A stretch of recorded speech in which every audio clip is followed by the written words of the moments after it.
김소월 씨의 시 중에서 초혼이라고 하는 시가 있습니다. 최근이 아니죠.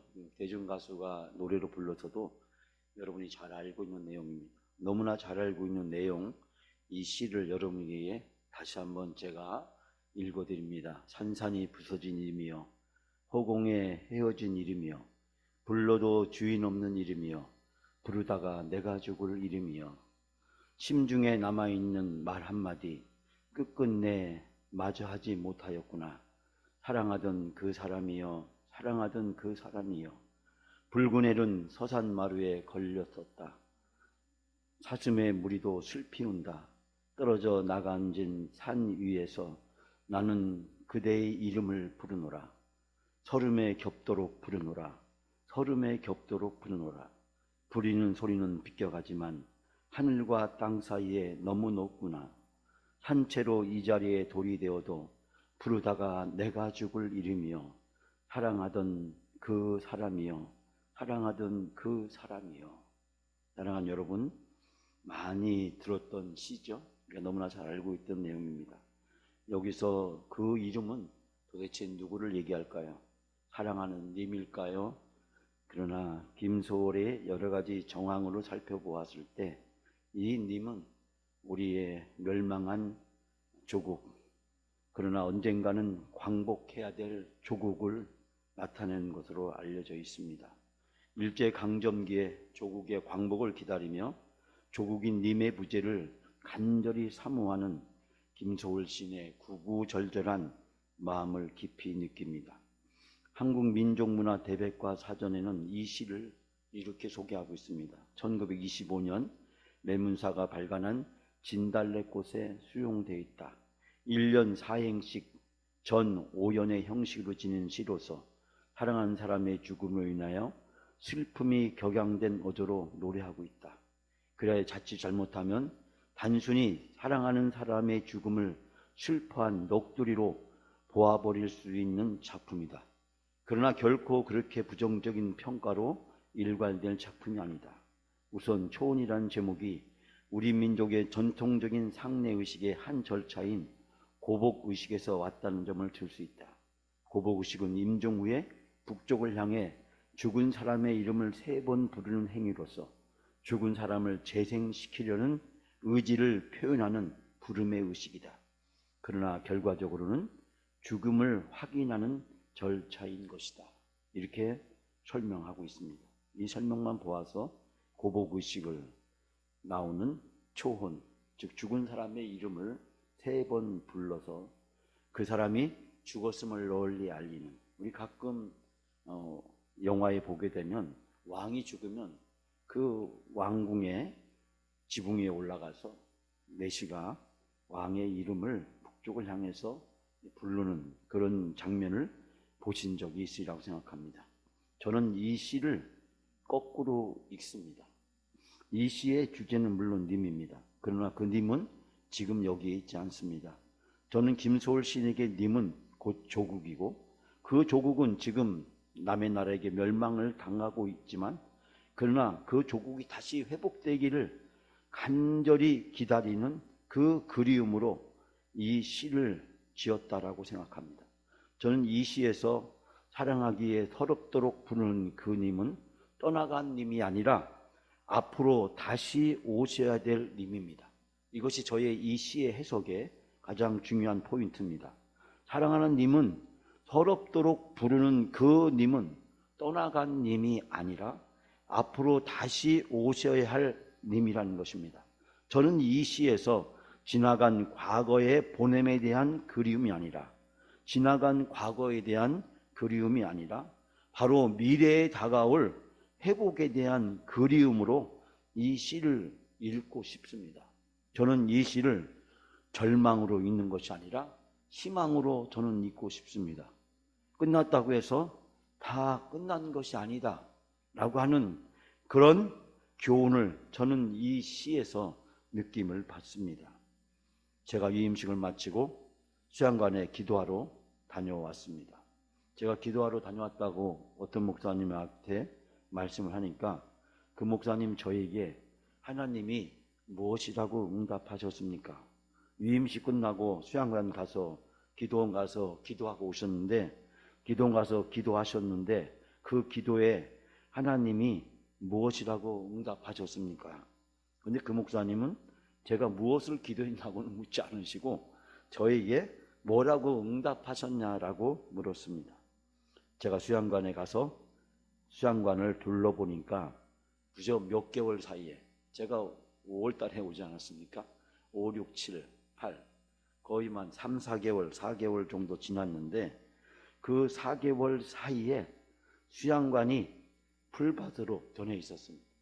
수양관에 제가 온 길 옆을 다, 제가 한 4km 정도의 길을 꽃밭으로 다 만들어 놨는데, 불과 2년 동안 제가 또 저희 집사람과 직원들과 함께 정성을 다해서 꽃밭을 만들었는데, 그 약 4km 정도 되는 수양관을 이곳저곳 둘러서 다 재면 한 4km 정도 되는 그 화단, 그곳을 꽃밭으로 만들었는데, 이번에 가서 살펴보니까 그 꽃밭이 다 풀밭으로 변해 있는 것을 보았어요.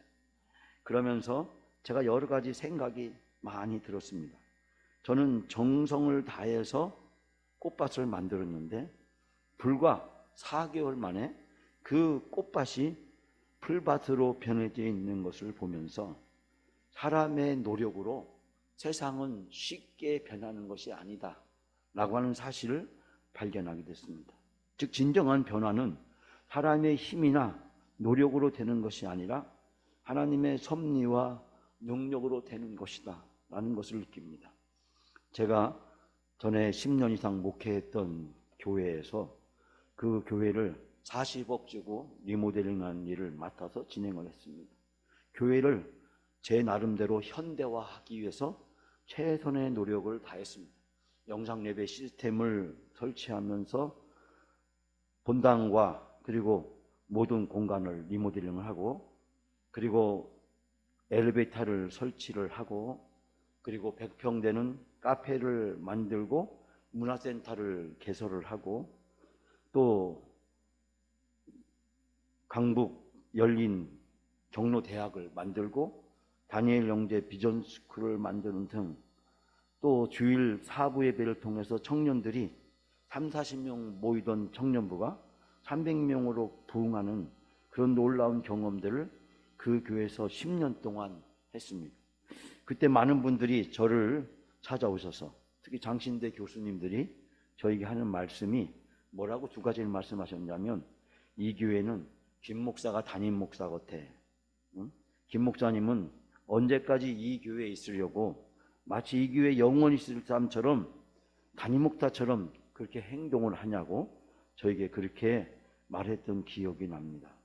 근데 그 교회에 가보면 많은 것들이 다 사라져버리고 없어졌습니다. 축소됐거나 달라졌거나, 거의 달라지고 변화되기보다는 없어진 것이 더 많습니다. 저는 그걸 보면서 진정한 변화는 사람의 힘이나 노력으로 되는 것이 아니라 하나님의 섭리나 능력으로 되는 것이다. 꽃밭이었던 그 4km 되는 길을 제가 어제 오늘 둘러보면서 느낀 제 마음의 심정이, 사람의 힘으로 사람의 노력으로 되는 것이 아니구나, 하나님의 섭리나 능력이나 은혜가 아니면 되는 것이 아니구나 라는 사실을 발견하게 되었습니다. 우리가 오늘 읽었던 이 본문의 말씀은 스가랴 7장 8장과 함께 연결되어 있습니다. 이 7장에는 금식에 대한 문제를 주로 다루고 있고, 이 8장에서는 이 7장에 던졌던 그 질문에 대한 대답이 8장에 등장합니다. 내일 새벽과 모레 새벽에 제가 8장 말씀을 다루게 될 건데요, 이 예루살렘의 미래에 대한 하나님의 뜻이 어디에 있는지를 소개하고 있습니다. 즉 예루살렘의 진정한 영적 회복은 성전이 건축된다고 해서 완성되거나 이루어진 것이 아니라고 하는 것입니다. 즉 성전이 재건되었다고 해서 모든 것이 끝난 것이 아니다. 하나님은 저에게 그런 질문을 던져주었습니다. 제가 유임 목사가 되었다고 해서 교회의 모든 문제가 해결되는 것이 아니고, 또 제가 목회적으로 기대하고 바라는 모든 것들이 이루어지는 것도 아니다. 제가 위임직을 하면서 만나는 분들에게 저에게 축하합니다 말보다는 기도해 주십시오, 저에게 성공하시기 바랍니다 라는 말보다는 역시 기도해 주십시오 라는 말을 많이 남겼습니다. 저는 축하받을 위치에 있지 않다고 생각하고 제가 성공을 위해서 무엇인가 한다라고 생각하지 않습니다. 오늘의 본문의 말씀에서 보면 바로 하나님이 그거에 대한 아주 중요한 영적 교훈을 던져주고 있습니다. 제가 지난 금요일 날 새벽에 이 금식의 배경에 대해서 잠깐 여러분에게 설명을 드렸는데 한 부분을 인용한다면 바빌론에게 침공을 당해서 예루살렘 성전과 왕궁이 함락되던 5월 7일 이 5월달이 되면 이스라엘 백성들은 슬퍼하면서 이 바빌론 포로로 붙잡혀 갔을 때 금식을 했습니다. 즉 일본에게 우리나라가 강제로 합방되었을 때 그 일본에게 강제로 합방된 날을 잊지 못하면서 그날을 치욕적인 날로 기념하면서 보냈듯이 이스라엘 백성들도 예루살렘이 함락되고 성전이 파괴되던 그날 그 5월 7일 전후로 슬퍼하면서 금식하는 애도의 기간을 보내왔습니다. 바벨론 포로 후에 유다 총독이었던 그달리아가 암살을 당하고 또 유대인들이 살해당하는 끔찍한 비극이 있었는데 우리나라 말하자면 이 세월호 같은 이 비극을 그들은 기억하면서 금식을 했습니다. 그러므로 이 5월에 있게 되는 그리고 7월에 있게 되는 두 차례의 금식 기간의 주제는 영어로 말하자면 remember, 기억하라는 것입니다. 잊지 말라는 것입니다. 잊지 말라고 하는 것입니다. 우리가 6.25 같은 동족 상잔의 비극을 잊지 않아야 될 것은 또 8.15 같은 날을 잊지 말아야 될 것은 기억하라는 것이 아니겠습니까? 과거의 그 슬픔과 그 아픔을 그 기쁨과 감격과 환희를 영원히 잊지 말고 기억하라. 하나님이 이스라엘 백성들에게 7대 절기를 주신 것은 그 7대 절기 6월절부터 시작해서 이스라엘 백성이 가나안 땅에 와서 정착하는 12달 사이에서 일어난 이 사건들 그 7대 절기를 통해서 하나님은 이스라엘 백성들에게 리멤버, 기억하라고 하는 것입니다. 우리가 어디로부터 출발했는지, 우리에게 어떤 일이 있었는지, 우리가 오늘 어떻게 여기에 있게 되었는지를 기억하라고 하는 것입니다. 절기를 통해서 기억하라는 것입니다. 우리가 사순절과 부활절과 성령 강림절과 그리고 대강절과 그리고 성탄절과 이런 절기들을 매년 우리가 반복해서 지키는 것은 기억하라는 것입니다. 예수 그리스도가 어떤 분인지, 그분이 우리에게 무엇을 하셨는지, 어떤 은혜를 베풀어 주었는지, 그래서 우리는 이것을 교회력이라고 하고 이 7대 절기를 지키는 것이 아니라 우리는 교회력을 통해서 예수 그리스도가 우리에게 어떤 일을 하셨는지, 그분이 우리에게 어떤 분인지, 그분이 우리에게 어떻게 은혜를 베풀어 주신 분이신지 그분을 잊지 말고 기억하라. 이것이 바로 교회력이고 이것이 바로 절기인 것입니다. 유대인들에게 이 금식하는 이 절기는 굉장히 중요한 역사적 의미를 가지고 있었습니다. 단순히 그날의 비극과 슬픔을 재현하자는 것이 아니라 다시는 그와 같은 일이 되풀이돼서는 안 된다라고 하는 것을 하나님은 이 이스라엘 백성들이 깨닫기를 원했습니다. 하나님은 이스라엘 백성들에게 금식하라고 말한 적이 없습니다. 그러나 이스라엘 백성들은 이 두 날에 5월달과 7월달이 되면 그 비극과 슬픔을 기억하면서 그들은 금식했습니다. 그런데 베델 사람들이 와서 하는 말이 우리가 지금 성전 파괴를 추모하는 이 금식을 지금 성전이 거의 재건되어 가고 있는데 이 금식을 계속하는 것이 합당하느냐라는 질문을 던지고 있습니다. 하나님께 그들이 던진 질문은 이제 더 이상 금식할 필요가 없지 않겠느냐라고 하는 물음을 제기한 것입니다. 아직 고난의 강을 다 건넌 것도 아닌데 상황이 이미 다 끝난 것처럼 기도를 중단하겠다라고 하는 그들에 대해서 하나님이 오늘 8절과 14절에서 말씀하고 있습니다. 사랑하는 여러분, 하나님은 오늘 8절과 14절에서 이스라엘 백성들에게 세 가지 중요한 것을 말씀하고 있는데, 첫 번째로 이 유다 백성들의 네 가지 타락의 결과를 먼저 지적합니다. 하나님 금식을 해야 되느냐 말아야 되느냐는 대답을 하지 않으시고, 이스라엘 백성들이 왜 바벨론 포로로 붙잡혀 갔는지, 그 이유가 무엇인지, 그리고 그들이 지금도 여전히 그 상황 속에 있다는 사실을 깨우쳐 줍니다. 여러분 9절 10절 말씀 다 같이 함께 봉독합니다. 만군의 여호와가 이같이 말하여 이르기를 너희는 진실한 재판을 행하며 서로 인애와 긍휼을 베풀며 과부와 고아와 나그네와 궁핍한 자를 압제하지 말며 서로 해하려고 마음을 도모하지 말라 하였으나. 아멘. 이 말을 쉽게 번역한 성경에 보면 나 만군의 주가 이렇게 말한다. 너희는 공정한 재판을 하여라. 서로 관용과 자비를 베풀어라. 과부와 고아와 나그네와 가난한 사람을 억누르지 말라. 동족끼리 해칠 생각을 하지 마라. 하나님은 이 9절과 10절 말씀에서 실천적인 네 가지 구체적인 규범에 대해서 말씀을 하고 있습니다. 첫 번째가 진실한 재판을 하라는 것입니다. 너희는 공정하게 재판을 하라라고 하는 것입니다. 즉 재판을 공의롭지 못하게 불의하게 재판을 하지 말라는 것입니다.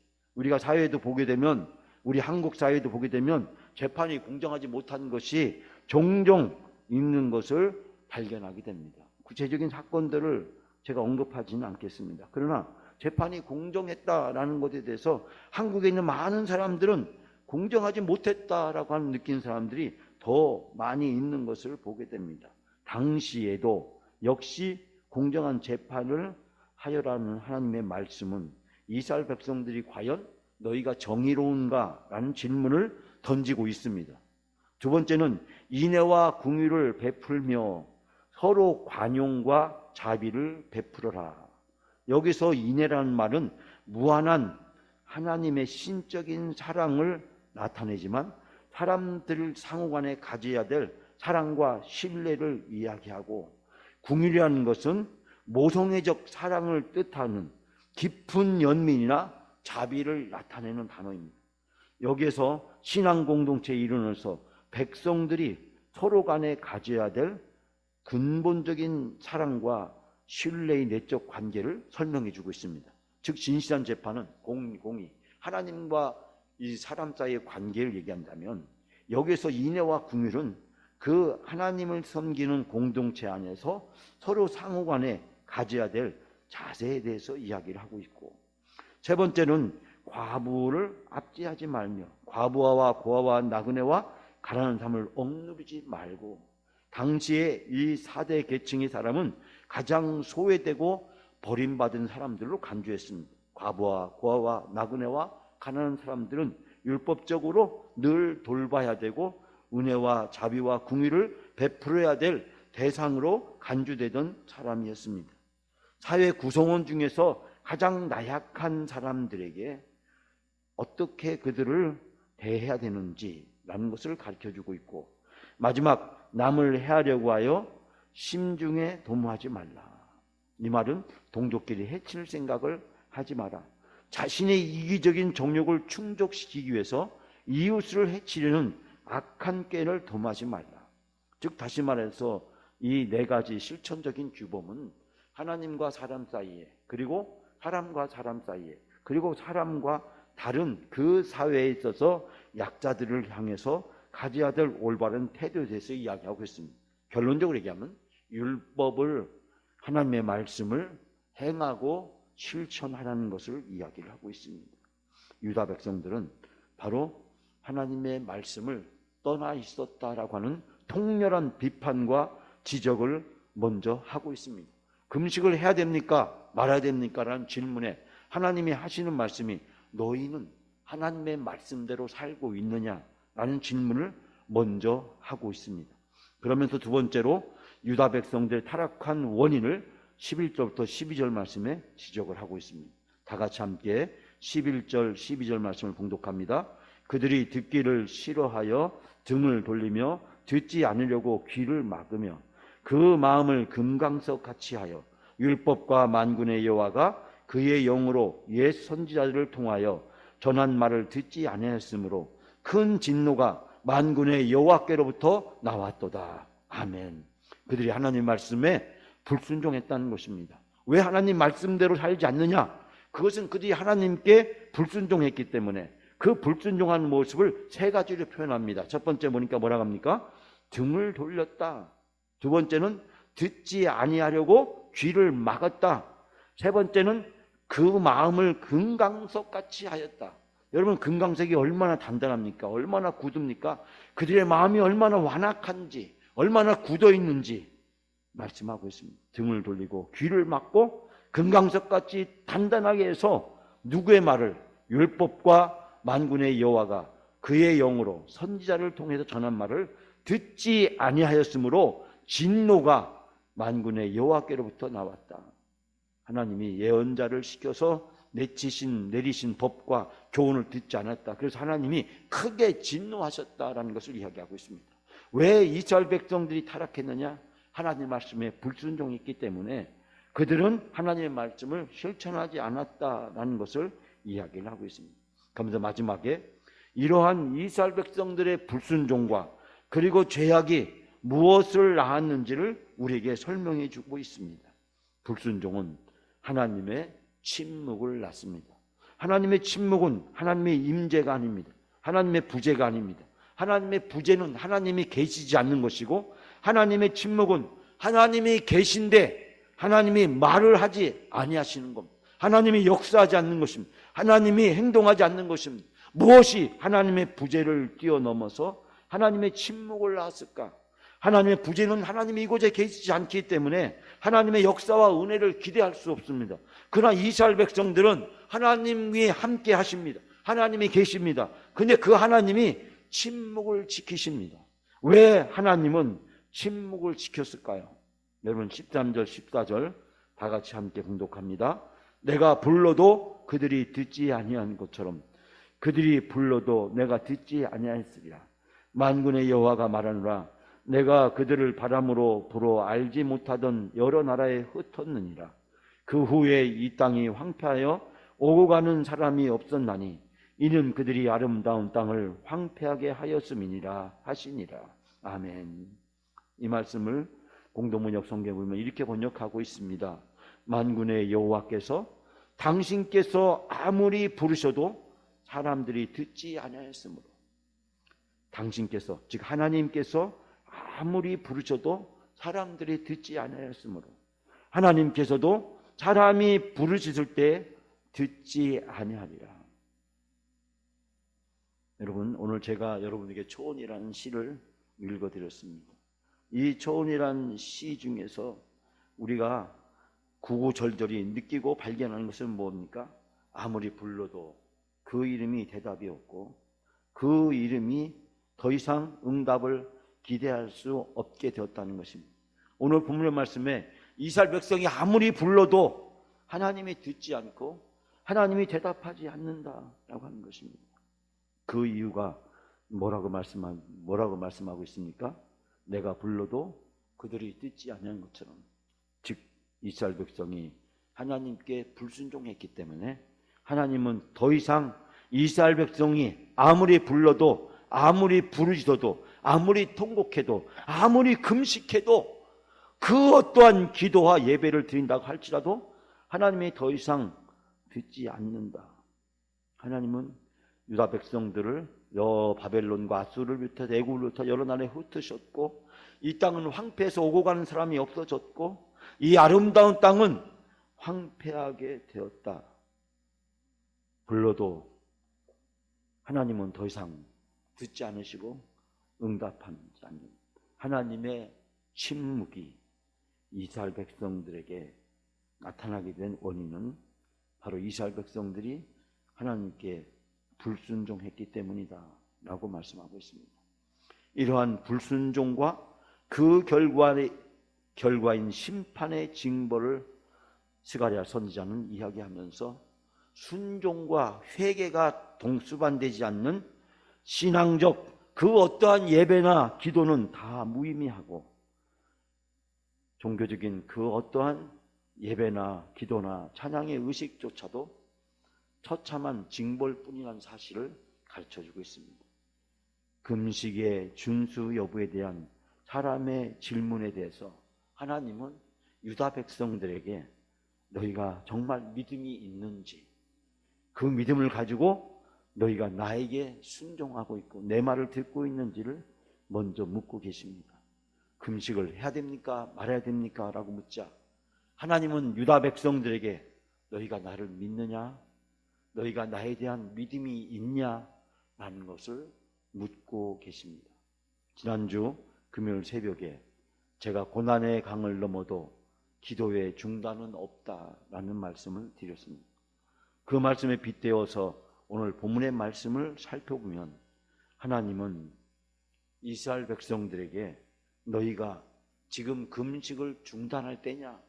너희가 지금 기도를 중단할 때냐? 너희가 지금 성전이 이 정도 재건되었다고 해서 마치 모든 것이 다 된 것처럼 착각하고 있는 것은 아니냐?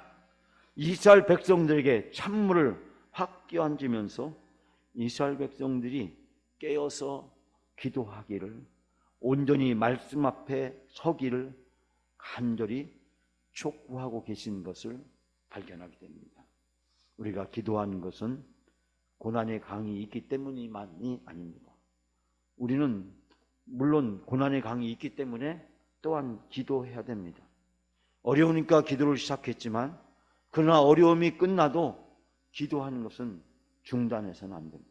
제가 위임식에 말씀드렸듯이 영광교회는 제가 목회하는 동안에 1년 내내 특별 새벽 기도하는 교회, 영광교회는 항상 새벽마다 기도하고 찬양하고 말씀 듣는 교회, 하루에 24분의 1을 하나님께 기도할 수 있는 그런 교회, 그런 교회에 하나님이 놀라운 고난의 강을 은혜의 강으로, 축복의 강으로 하나님이 응답해 주실 줄 믿습니다.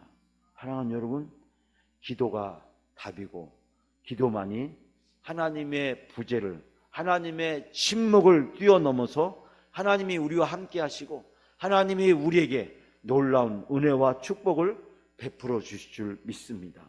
고난의 강이 은혜의 강, 축복의 강이 되게 하는 것, 그것은 바로 기도밖에 없습니다. 우리 영광교회가 더 깨어서 하나님 앞에 기도하는 그런 교회가 되어지기를 주님의 이름으로 축원합니다.